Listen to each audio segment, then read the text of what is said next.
नमस्कार मंडळी, family drama आणि झी5 मध्ये तुमचं मनःपूर्वक स्वागत आहे. चला तर मग आपल्या फेवरेट मालिकांचे अपडेट्स पटकन जाणून घेऊयात. सध्या सगळीकडे ज्या मालिकेची चर्चा आहे त्या कमळीविषयी सर्वात आधी जाणून घेऊयात. कमळी सायकलवर बसून गावातून मस्त सैर करत असते. तेवढ्यात गावातली एक बाई तिला हाक मारते.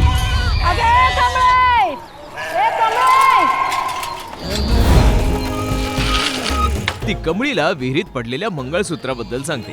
अगं ये इकडे लवकर. काय नंदा काकू, काय झालं? बोला, काय मदत करू? अगं हिचं मंगळसूत्र विहिरीत पडलंय, तेवढं काढून दे.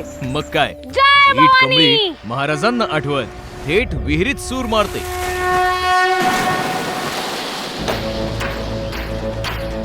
पण काही क्षणांनी विहिरीत कमळीची हालचाल दिसेनाशी होते. ओ काकू, लय झाला. ती पोरगी दिसना झाली. हळूहळू गावकऱ्यांची चिंता वाढू लागते. नक्की पोहायला येतं ना? कमळीचं काय बरं वाईट झालं तर नसेल? कमळीचं गुणगान गात निंगी तिथे येते. या निंगीची बेस्ट फ्रेंड आहे कमळी. कमळी एकदम बेस्ट कबड्डी प्लेअर आहे.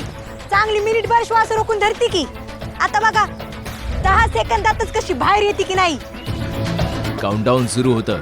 10. सर्वांची चिंता शिगेला पोहोचते. कमळे, ए कमळे, कमळे. आणि मग काय, कमळी मंगळसूत्र हातात उंचावत पाण्याबाहेर येते. गावकरी टाळ्यांच्या गजरात तिचं जोरदार अभिनंदन करतात. इकडे अन्नपूर्णा देवी आईकडे आपल्या नातीबाबत एक इच्छा व्यक्त करते. आई अंबाबाई, माझी नात कुठे आहे ग? तिची खरी जागा इथे या घरात आहे. कृपा कर आई, ती जिथे कुठे असेल तिथून तिला आमच्याकडे पाठव. कामिनी अनिकाचा विषय काढून अन्नपूर्णाला डिवचते. वहिनी, म्हातारपणामुळे बऱ्याच गोष्टींचा विसर पडायला लागलाय का ग? माझ्या मुलीची मुलगी म्हणजेच तुझी एकुलती एक नात याच घरात राहते. विसर पडलाय का आपल्या अनिकाचा?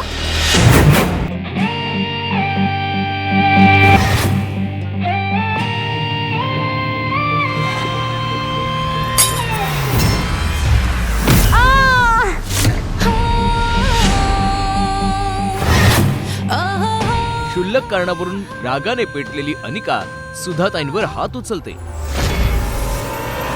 इतक्यात तिथे आलेल्या राजन हे सगळं पाहतो. तो अनिकावर ओरडतो. अनिका, सुधाताई, आणि सुधाताईंचं सांत्वन करतो. लागलंय तुम्हाला, औषध लावून घ्या. पुढे अनिका आपल्या मैत्रिणीसोबत गाडीतून जात असताना वाटेत आलेल्या एका शेळीला उडवते. अनिका, कधी शेळी मेली? Are you mad or what? Stop overreacting. शिळी गमावलेली बाई रडत असते.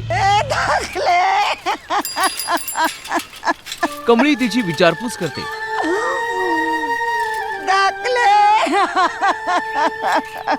मावशी, अगं काय झालं?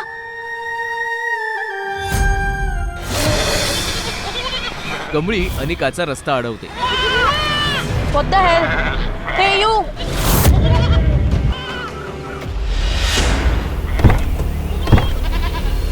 कमळी अनिका आमने सामने. तुला उठला फोड. तुला कायदासनी का मारलंस ग माझ्या धाकलीला? बोल. मावशी, मावशी लागलं नाही ना? नाही ग. ही पैशांची घमंडच तुम्हाला माणसासारखं वागू देत नाही. कमळी अनिकाच्या कानाखाली जाळ काढते.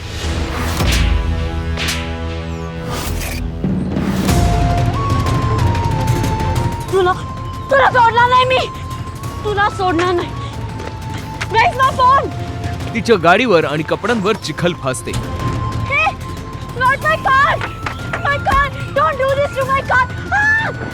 रागाने फणफणलेली अनिका कमळीवर हात उगारण्याचा प्रयत्न करते. कमळी तिचा हात अडवत तिला ढकलून देते आणि इतक्यात ऋषी येतो आणि कमळीवर हात उगारतो.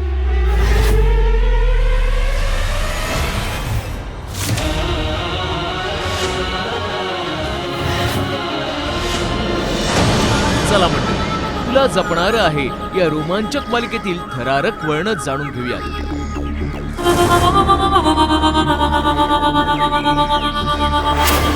तुळशी वृंदावनाची पूजा करणाऱ्या मीरा आणि वेदाला पाहताच मंजिरी रागाच्या भरात आल्या पावली निघून जाते.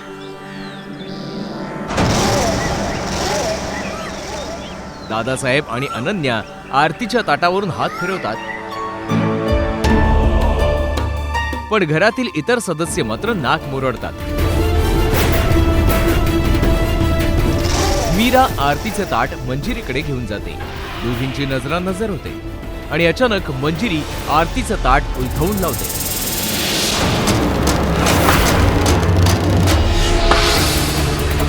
सगळ्यांसाठी हा क्षण धक्कादायक ठरतो. मंजिरी सगळ्यांसमोर मीराचा अपमान करत तिला घालून पाडून बोलते. पण एक गोष्ट लक्षात ठेव, अंबिका सारखं वागून तू अंबिका कधी होऊ शकणार नाहीस. तिच्या नखाची सरही तुला येणार नाही मीरा. पुढे माया मीराचा हात जोरात मुरगळते.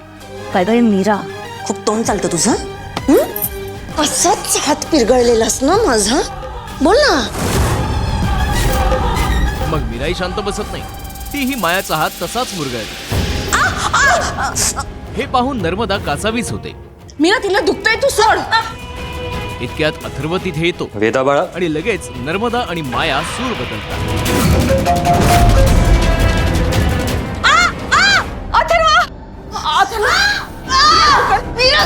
हात सोडतच नाही. मीरा काय चाललंय? अथर्व, सांग ना तिला हात सोडायला. मीरा हात सोड मायाचा.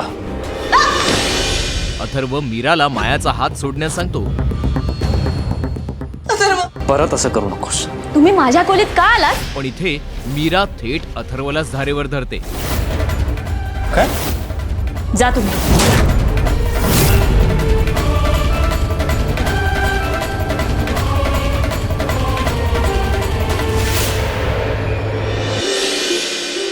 आता प्रेक्षका हो, वेळ आली आहे लाखात एक आमचा दादा या मालिकेविषयी जाणून घेण्याची. शून्यात हरवलेल्या मालनचं मन मोकळं व्हावं म्हणून तुळजा तिच्याशी संवाद साधण्याचा प्रयत्न करते.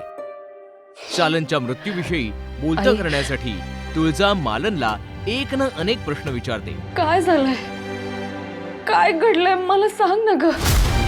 सांग ना मला, काय झालं होतं. असं कसं गड चढता चढता काठावर गेला होता तुम्ही, आणि आईचा पाय कसा घसरला. मुळात आई काठावर गेलीच का होती. मालनच्या नजरेसमोरून तो थरारक क्षण सर्रकन तरळून जातो. बोल, हा, काय काय काय झालं होतं, काय बघितलं होतंस तू. बोल ना माझ्याशी काहीतरी, ते बोल. पण दुर्दैवाने मालनची वाचा जाते. तुला बोलायचंच नाहीये का, बोलता येत नाहीये तुला.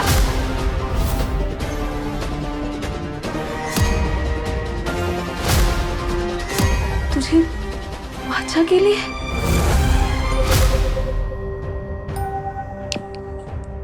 मोबाईल चालू झाल्यावरच कदाचित कळेल. हात त्या फोनकडे बघून इशारा करत होते. रात्रीच्या पारी अचानक जालिंदर सूर्याच्या घरी येतो. जावई बापू, डॅडी, त्याचे हावभाव पाहून सूर्या गोंधळात पडतो. आता इथं काय करतात?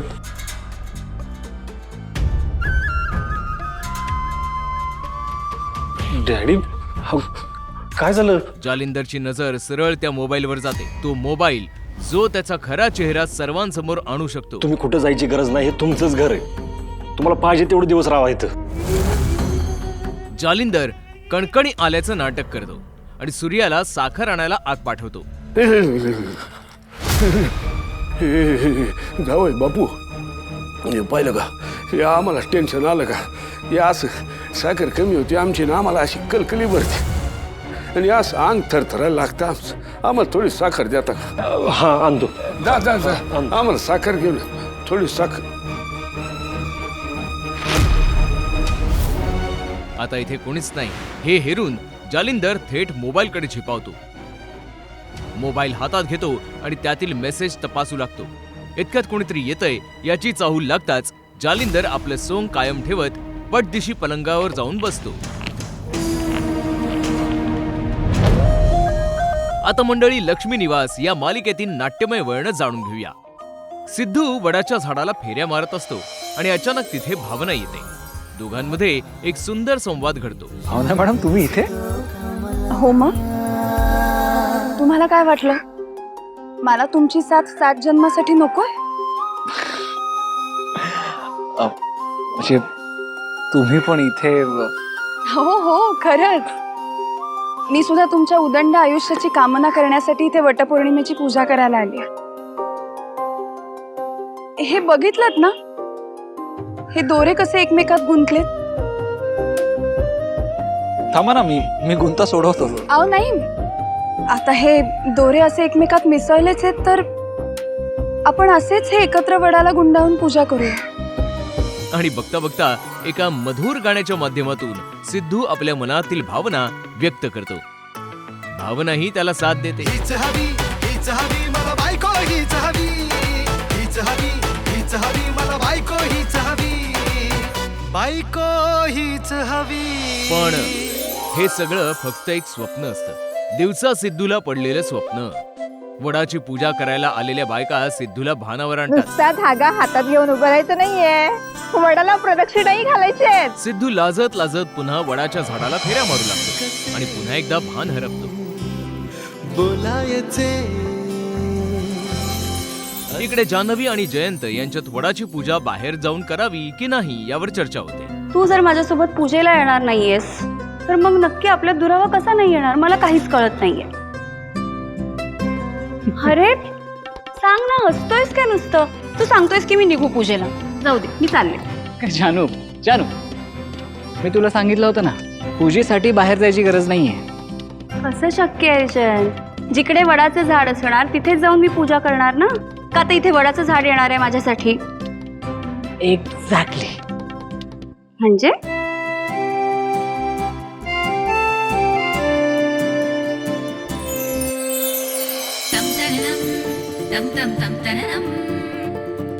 वडाचं झाड?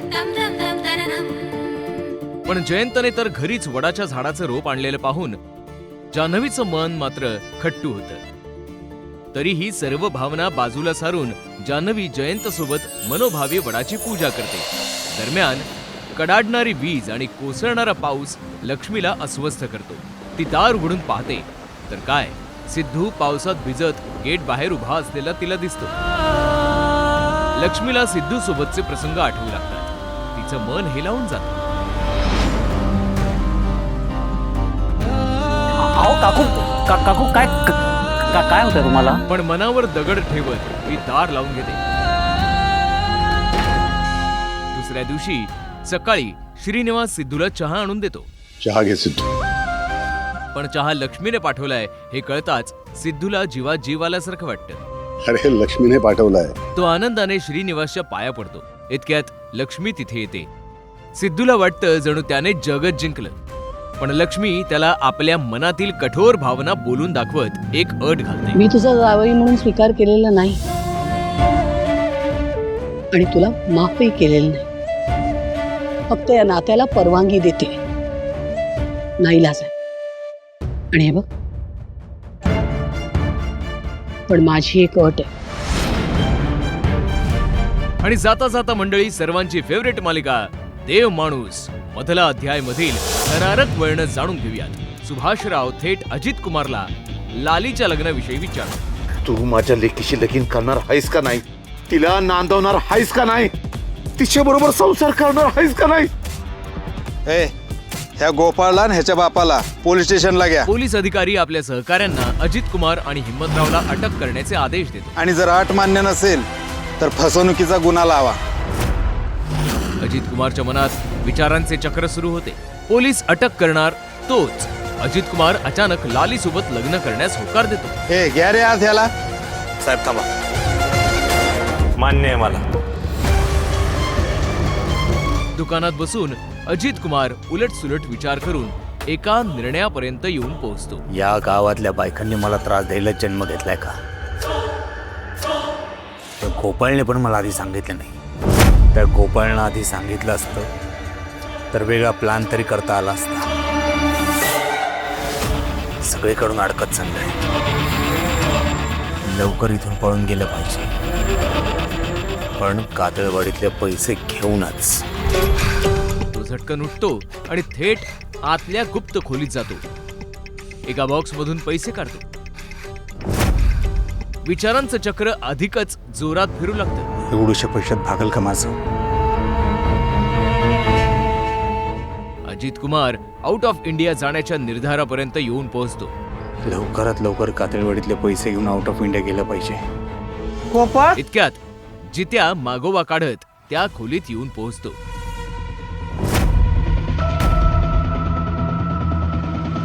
आणि तू इथं काय कर? त्याच्या नजरेस अजित कुमारच्या हातातील दागिने पडतात गोपाळ, आणि तो थक्कच होतो. एवढं दागिनं? ही नाटकाची प्रॉपर्टी आहे असं सांगत कुणाचं रे? अजित कुमार वेळ मारून नेण्याचा प्रयत्न करतो. अरे खोटे दागिने ते शंकर शेठच्या नाटकाच्या प्रॉपर्टीचं सामान आहे इथं. जित्या मात्र एक एक वस्तू पाहून पार हादरून जातो. मंडळी, ही फक्त एक झलक झाली. या मालिकांचे सर्व एपिसोड्स पाहण्यासाठी आताच झी5 ॲप डाउनलोड करा आणि पहा सर्व मालिका कधीही कुठेही, तेही एकदम फ्री, फक्त झी5 मराठीवर.